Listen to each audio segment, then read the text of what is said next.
اس چیز سے محفوظ رکھنے کے لیے کہ ایسی کوئی بھی اگر بیماری خدا نخواستہ اگر آنے والے وقت میں ہو تو یہ اس سے تحفظ دے گی. اب ایک مشی خان ہے, آپ کو پتا ہے ہماری ڈرامہ ایکٹریس, بہت اچھی لیکن انہوں نے جو اس کے حوالے سے پرسکرپشن جاری کی ہے وہ بہت غلط ہے. کیوں کہ آپ لوگوں کے اندر تھریٹ ڈال رہی ہیں, لوگوں کے اندر خوف ڈال رہی ہیں, ماں باپ کے اندر خوف ڈال رہی ہیں. ظاہری بات ہے اسکولوں میں, کالجوں میں, ابھی اسکولوں میں جتنے بچے نا, خاص طور پہ 9 سے 14 سال کی بچیاں, یہ ان کے لیے ویکسین ہے. اب جو 9 سے 14 سال کی بچیوں کے والدین ہیں, جب آپ کی بات سنیں گے تو مجھے بتائیں وہ ویکسین لگانے کی طرف جائیں گے؟ کبھی نہیں جائیں گے, ڈر جائیں گے. اور پھر اس طرح کے اور بھی بندے ایسے ہیں جو صرف یہ چاہتے ہیں کہ ہمیں ویورشپ ملے, اس کے لیے من گھڑت باتیں کر کے لوگوں کے ذہن خراب کریں, اور یہ پروپیگنڈے کا حصہ بن رہے ہیں. یہ نہیں ہونا چاہیے. ڈاکٹر عفان کو ہم اپریشیٹ کرتے ہیں, انہوں نے بہت ساری لوگوں کے جو شکوک و شبہات تھے وہ دور کیے. Good work doctor Affan. اچھا, وفاقی وزیر احسن اقبال صاحب نے کیا کارنامہ انجام دیے جہاں جتنی باتیں ہو رہی ہیں؟ سر انہوں نے پاکستان کا سر فخر سے بلند کیا ہے. سر وہ کیسے؟ سر وہ ایسے کہ اسرائیل آپ کو پتہ ہے فلسطین میں کیا کر رہا ہے, ابھی اس نے قطر میں کیا کیا آپ کو پتہ ہی ہے. بالکل ایسے ہی ہے. انہوں نے بھرے مجمع کے سامنے اس کے پرچم کو پھاڑا ہے اور انہوں نے کہا ہے کہ ہم تمہارے ساتھ کسی قسم کا نہ تعلق رکھنا چاہتے ہیں اور ہم تم سے نفرت کرتے ہیں. کیوں؟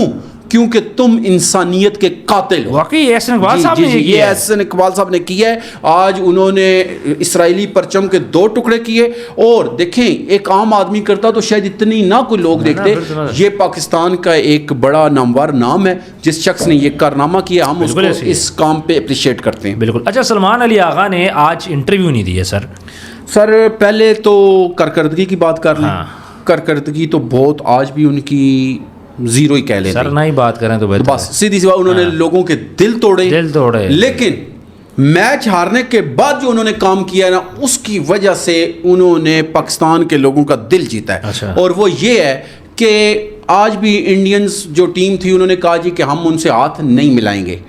تو اس کے ریئیکٹ میں سلمان علی آغا کا جو پوسٹ میچ کی تقریب ہو رہی تھی اس کا انہوں نے بائیکاٹ کیا, کیونکہ وہاں پہ بھی ایک انڈین انٹرویو کر رہا تھا. انہوں نے کہا ہم اس کو بھی نہ اپنا انٹرویو دیں گے اور نہ ہی وہاں پہ ہم کھڑے ہوں گے. تو میں سمجھتا ہوں کہ انہوں نے یہ عدلے کا بدلہ لیا ہے, اور کہتے ہوتے ہیں نا جیسا دیس ویسا بیس, انہوں نے ان کو اچھے طریقے سے چپیڑ ماری ہے. لیکن کارکردگی کے حوالے سے 25 کروڑ عوام کو پریزنٹ کرتے ہیں یہ 16-15 بندے, جس میں سے 11 کھیل رہے ہوتے ہیں, باقی پیچھے ہوتے ہیں. ان کو چاہیے کہ یار کم سے کم پاکستان کی عزت کا خیال کرو, اور جو ان کو چلانے والے ہیں جو بڑے لیول پہ بیٹھے ہوئے, ان کو بھی چاہیے کہ وہ بندے لائیں جو کہ کھیل پیش کر سکیں. سر محسن نقوی صاحب, ظاہری بات ہے ایک تو وزارت نہیں ہے ان کے پاس نا, دوسرے کرکٹ ان کو سمجھ ہی نہیں ہے, کبھی زندگی میں کھیل ہی نہیں ہے. جب ہمارے سر پہ مسلط ہوں گے تو پھر رزلٹ تو یہی آنا ہے. سر ہم ان سے ریکویسٹ ہی کر سکتے ہیں کہ پلیز مہربانی ایسے بندے کو جو اس شعبے کو سمجھتا ہے اس کو یہاں پہ لگایا جائے. اچھا, ایک ویڈیو وائرل ہوئی تھی جس پہ ہم نے بات بھی کی تھی, باپ مر رہا ہوتا ہے, بیٹیاں اور بیٹے ولاگ بنا رہے ہوتے ہیں. اب ان میں سے ایک بچی کا بیان بھی سامنے آیا, یہ سارا معاملہ ہے کیا؟ سر سب سے پہلے تو میں یہ بتاؤں کہ بیٹیوں نے جو باپ کا ولاگ بنایا نا, میں یہ سمجھتا ہوں کہ یہ شاید سوشل لائف کا وہ جنون جسے کہتے ہیں نا, یا ڈالرز کی حوث کہہ لیں, انہوں نے کیا یہی ہے. اب وہ کیا بیان دے رہی ہیں, وہ جی ہم ولاگ اس لیے نہیں بنا رہے کہ ابھی لوگ ہمارے بارے میں تنقید کر رہے ہیں کہ ہم نے باپ کو لے کے ویڈیوز بنائی جب کہ ہمارے کلپ کاٹ کے لگائے گئے. مجھے پہلے تو یہ بتائیں, ابھی باپ کو مرے میرے خیال کے ہفتہ بھی نہیں ہوا. اور یار کم سے کم 40 دن تو گزرنے دو, یا میں غلط کہہ رہا ہوں؟ بالکل صحیح کہہ رہا ہوں. کیا ولاگنگ کرنا بہت ضروری ہے اور اس کے حوالے سے بیانات دینے بہت ضروری ہیں؟ پہلے جو لوگوں نے آپ کے اوپر تنقید کی ہے اس کو تو سمجھو کہ کس سینس میں کی ہے. لوگوں نے کیا بولا ہے؟ او بھائی بیٹا کر رہا ہوتا نا, لوگ نہ اتنا بات کرتے. وہ بیٹی تو بندہ مانگتا اسی لیے کہ یہ میری مرنے کے ٹائم میری چرپائی کے اوپر بین کریں گی, میرا سہارا بنے گی. اور یار تم وہاں پہ بھی ولاگنگ نہیں چھوڑ رہی تھی, وہاں پہ بھی اگر ان کو پانی پلا رہے ہو تب ویڈیو بن رہی ہے. اگر ان کو اچھا ویڈیو بنانے کے لیے انہوں نے جو بنایا نا پانی پیتے ہوئے, اس بیچارے کے گلے میں پھنس گیا. اچھا, وہ باقاعدہ لوگ دیکھ سکتے ہیں. تو ایسی تمام بیٹیوں کو میں ریکویسٹ کروں گا, میں تنقید نہیں کر رہا, ریکویسٹ کر رہا ہوں, خدا را کچھ جگہ ہوتی ہیں, بالکل بہت ٹائم ہوتا ہے انسان کے پاس کام کرنے کا, کم سے کم یہ مرنے کو اس چیز کا حصہ نہ بناؤ. بالکل صحیح کہہ. اچھا, ایک ویڈیو وائرل ہوتی ہے جس میں ایک جنازہ ہے, اور جنازے میں جو لوگ جا رہے ہوتے ہیں فرنٹ پہ ڈھول بج رہا ہوتا ہے, پیسے پھینک رہے ہوتے ہیں, یہ واقعہ کیا واقعہ مجھے سمجھ نہیں آ رہی. اچھا میں نے چترال میں سنا ہے کہ جو کیلاشا لوگ ہوتے ہیں وہ کیا کرتے ہیں کہ جب کوئی وہاں پہ فوت ہوتا ہے وہ اس کو نا بڑی اہتمام کرتے ہیں اس تدفین کا, پھر اس کے ساتھ اس کی کلاڑی وغیرہ بھی دفناتے ہیں, پھر اس کے ساتھ اس کے چاول ساری چیزیں دفناتے ہیں جو اس کی ہوتی ہیں. اس کے بعد پہلے تو یہ کرتے تھے ایک تابوت میں رکھ کے اس کو قبرستان میں رکھ لیتے تھے. اب چونکہ پھر تابوت میں سے چیزیں چوری ہونا سٹارٹ ہو گئی تھی, اس لیے اب کیا کرتے ہیں ان کو دفنا کے نا اس کی چارپائی الٹی کر لیتے ہیں اس کے اوپر. وہاں تو مجھے سمجھ آتا ہے, لیکن یہ مجھے جو پنجاب کا کوئی ایریا لگ رہا ہے یہاں پہ کیا واقعہ ہے؟ سر ایک تو یہ میں بتاؤں کہ یہ کنفرم نہیں ہے کہ یہ وہی ایریا ہے کہ نہیں, میں اس کے حوالے سے آپ کو تفصیل بتاتا ہوں. لیکن میاں والی کے ایک علاقہ ہے جس میں بتا رہے ہیں کہ اس طریقے سے جنازے کے ساتھ اب یہاں پہ نا اس جنازے میں دو چیزیں جو ہوئی ہیں بڑی قابل اعتراض ہیں, یعنی کہ انسانیت کی تذلیل کہہ لیں. اچھا, ایک ڈھول بجایا جا رہا ہے وہاں پہ, باقاعدہ طور پہ میوزک چل رہا ہے, اور دوسرا لوگ پیسوں کی بیل کرا رہے ہیں جو حالانکہ شادی کے اوپر بھی آپ ممانعت کرتے ہیں, آپ کو پتہ ہی ہے, لیکن یہ میت کے ساتھ باقاعدہ بیلیں ہو رہی اور پیچھے چرپائی آ رہی ہے. اب اس کی تحقیق کیسے ہو سکتی ہے؟ کئی لوگ جاننا چاہ رہے ہوں گے. میں چاہتا ہوں ادارے اس پہ انویسٹیگیشن کریں اور اس پہ کارروائی کریں. وہاں پہ میں نے ایک دیکھا اسلام آباد نمبر کی, کیونکہ بعض لوگ کہیں گے یہ ہو سکتا ہے کسی اور ملک کی ہو. وہاں پہ ایک مہران گاڑی کھڑی ہے. اچھا, مہران تو جس گاڑی کا نمبر اسلام آباد نمبر ہے ABE 346. کوئی اگر اس کی سرچ کرنا چاہتا ہے تو اس گاڑی کے ذریعے وہاں تک پہنچ بھی سکتے ہیں اور ان لوگوں پہ کارروائی بھی کر سکتے ہیں. بالکل ایسی گاڑی میں آپ کو خبر دے رہا ہوں. بالکل زبردست. تو یہ پلیز خدا رہا, اور میں کہتا ہوں کہ یہ اس طرح کا سخت ایکشن ہونا چاہیے اس پہ. کوئی بھی علاقہ ہے سر جی, دیکھیں انسانیت کی تذلیل ہے سر. ایک بندہ دنیا سے جا رہا ہے اور آپ ڈھول, پہلے ہم سنتے تھے دشمن مرتے ہوتے تھے تو جن کی بہت زیادہ جانی دشمنی ہوتی تھی نا وہ یہ کام کرتے تھے. صحیح ہے. اور اب کہہ رہے ہیں جی 100 سال کے, او بھائی 100 سال کے کیا 200 سال کے بھی ہو جائیں تو ڈھول بجانے چاہیے؟ غلط ہے, بالکل غلط. اچھا, خضر عمر نے کامیابی کے کچھ طریقے بتائے, وہ کیا طریقے ہیں؟ سر جی, خضر عمر نے بڑی زبردست بات کی ہے. اپنے آڈینس کے حوالے سے بھی بات کی جائے, اور میں یہ خود بھی میں نے اپنی زندگی میں بھی سرچ کی, آپ نے بھی کی ہوگی, لیکن پریکٹیکلی جب دیکھتا ہے نا بندہ کسی کو تو باتیں ذہن میں آتی ہیں. خضر عمر نے کہا کہ میں جب کامیاب نہیں تھا تو ایک بندہ ٹک ٹاک پہ بڑا مشہور تھا, اور اس نے ویڈیو کے نیچے نمبر لکھا ہوتا تھا, اگر مجھ سے کوئی رابطہ کرنا چاہے تو رات 11 بجے کے بعد کر سکتا ہے. کہتا ہے میرے دل میں خیال آیا, میں نے اسے کال ملائی. کہتا ہے اسے کال اٹھا لی. کہتا ہے میں نے اس سے باتیں کی, میں نے اسے کہا کہ میں تیرا بہت بڑا فین ہوں, تو مجھے یہ بتا کہ میں اگر کامیاب ہونا چاہوں تو کیا طریقہ اختیار کروں. کہتا ہے اس نے جو مجھے طریقہ بتایا نا وہ میں نے دماغ میں رکھ لیا اور اس پہ عمل بھی کیا.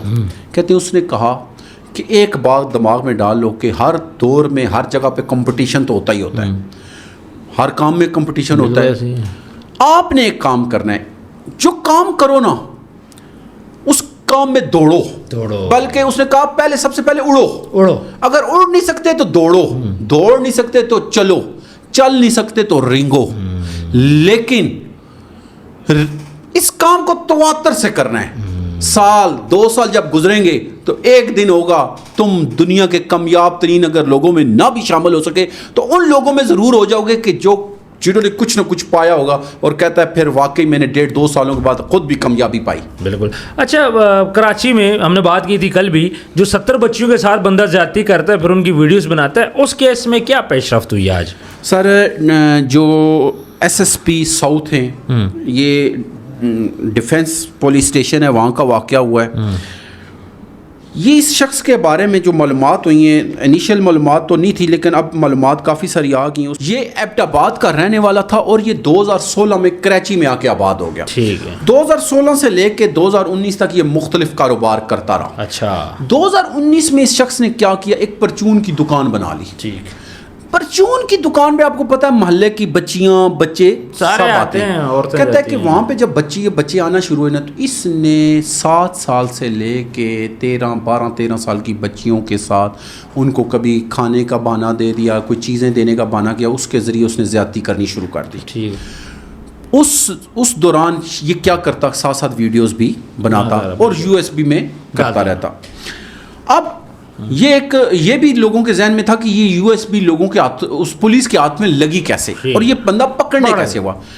ایک بچی جو اس کے ساتھ انوالو تھی اسی حوالے سے, وہ بچی گئی نا وہاں پہ, تو جب اس کے کمرے سے نکلنے لگی تو کہیں سے خاموشی سے وہ USB اٹھا کے لے آئی. اچھا. بچی چھوٹی, وہ بچی پھر کیا کرتی ہے, ایک دکان پہ جاتی ہے, کہتی ہے اس میں مجھے 2 انڈین فلمیں ڈال کے دو. ٹھیک ہے, وہ کہتے ہیں ٹھیک ہے. جب اس نے وہ USB لگائی تو اس میں تو یہ 70 بچیوں کے ساتھ زیادتی کا پورا معاملہ تھا. اس شخص نے کیا کیا, اس بچی کے بڑوں کو بلایا. پھر کیا ہوا, ان بڑوں سے کہا کہ یہ بچی USB آپ کے گھر سے لائی ہے. انہوں نے کہا نہیں, یہ ہمارے گھر میں تو کوئی USB نہیں. پھر انہوں نے وہ ویڈیو دکھائی اس کو USB, اس میں وہ بچی جو موجود تھی اس کے ساتھ بھی زیادتی کی ویڈیو موجود تھی. معاملہ پتہ چل گیا کہ کیا ہوا. پھر کیا ہوا, اس بچی کے والدین نے اور اس شخص نے مل کے پولیس کو اطلاع دی. پولیس نے پھر چھاپا مارا اور اس شخص کو پکڑ لیا. پکڑنے کے بعد اس سے انکوائری شروع ہوگی. ابھی یہ بھی کہا جا رہا ہے کہ ہو سکتا ہے یہ ڈارک ویب سائٹس پہ یہ ویڈیو دیتا ہو, لیکن ابھی یہ کنفرم نہیں ہوا. لیکن پولیس کا کہنا ہے کہ آثار نظر آ رہے ہیں.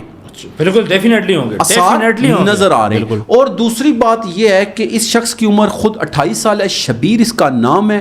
اور یہ شخص, اس کے 3 بھائی تھے, یہ ٹوٹل 2 بھائی اس کے اسلام آباد میں نوکری کے کام کے حوالے سے کام کرتے تھے اور یہ یہاں پہ تھا.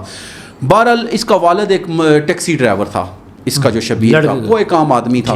لیکن یہ بندہ اس طریقے سے اس طرف آیا. ابھی 4 پرچے ہو چکے ہیں. ان بچیوں میں سے 4 بچیوں کے والدین رابطے میں آ چکے ہیں اور وہ پرچے کٹے جا چکے ہیں. ابھی مزید کارروائی جاری ہے, آگے جو بھی ہوگا ہم اپنے ناظرین کو بتائیں گے. اچھا, DSPR نے کیا کیا آج, جو ہر طرف ان کی خبریں چل رہی ہیں؟ سر DGISPR آپ کو پتہ ہے احمد شریف صاحب جو ہیں ہمارے, وہ آج چودھری میجر عدنان صاحب کے گھر گئے تھے, جو ہمارا شہید ہوا ہے. اور وہاں پہ ایک بڑا عجیب منظر اس ٹائم ہوا جب یہ خود بھی آپ دیدہ ہو گئے اور رونا شروع ہو گئے. اور انہوں نے ان کے گھر والوں کے ساتھ, اس کی والدہ اور ساری فیملی کے ساتھ اظہار یکجہتی بھی کیا. اور انہوں نے کہا کہ ہم دشمنوں کو کسی صورت نہیں چھوڑیں گے اور انشاءاللہ اپنے ملک سے ہم ان عناصر کو ختم کر کے دم لیں گے. اچھا, یوکرین نے کیا کیا جی آج ایسا؟ سر جی, یوکرین کا روس کی آئل تنصیبات پہ آج بہت بڑا ڈرون حملہ ہوا ہے. یوکرین نے کیا؟ جی, یوکرین نے. اور اس حوالے سے معلومات یہ ہو رہی ہے کہ کافی بڑے پیمانے پہ نقصان بھی ہوا ہے. اچھا, اقرار الحسن نے ایک سیاسی پارٹی بنائی ہے جی سر, یہ کیا اب صافی بھی سیاست کریں گے؟ سر ہمارے لیے بھی یہ بڑی شاکنگ نیوز ہے کہ کل انہوں نے چیمبر آف کامرس میں ایک میٹنگ کی. یہ ابھی تک خبر منظر عام پہ نہیں آئی ہے, لیکن اطلاعات ہماری جو اندر کی, وہ کہتے تھے نا جیسے مبشر لقمان کہتا ہے میرے پاس چڑیل ہے, ہمارے پاس بھی کوئی گدر سنگھی ایک قد ہے, اس کے حوالے سے ہمیں پتہ چلا ہے کہ یہ اب سیاسی پارٹی بنانے جا رہے ہیں. اور ان کے بقول کہ ان کے پیچھے بڑا ہائی لیول کا ہاتھ ہے. بالکل ٹھیک ہے جی, ہائی لیول کا, میں آپ کی بات سمجھ گیا. اچھا, اقرار الحسن نے رجب بٹ کے بارے میں بھی کچھ بولا ہے آج. سر رجب بٹ کے حوالے سے علی حمزہ صاحب نے ایک انٹرویو کیا ہے اقرار الحسن صاحب کا, اور اس میں انہوں نے کہا جی کہ آپ فیملی ولاگنگ کے حوالے سے کیا کہیں گے اور رجب کے حوالے سے بالخصوص کیا کہیں گے. انہوں نے کہا جی کہ میری ذاتی رائے یہ ہے کہ چاہے کوئی فیملی ولاگ کرے چاہے کوئی اور کچھ کرے, ہمیں اعتراض نہیں ہونا چاہیے اگر وہ ایک حد میں رہ کے کر رہا ہے.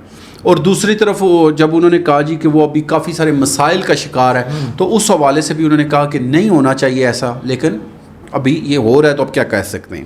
فتنہ الہندوستان یہ کیا ہے؟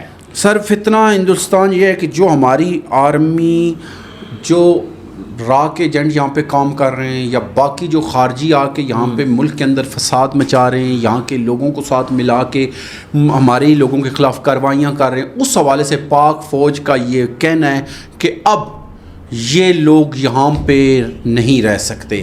اور اب ان کو ہر حال میں یہ جنگ ہارنی ہوگی, یا تو ان کو واپس بیک فٹ پہ جانا پڑے گا.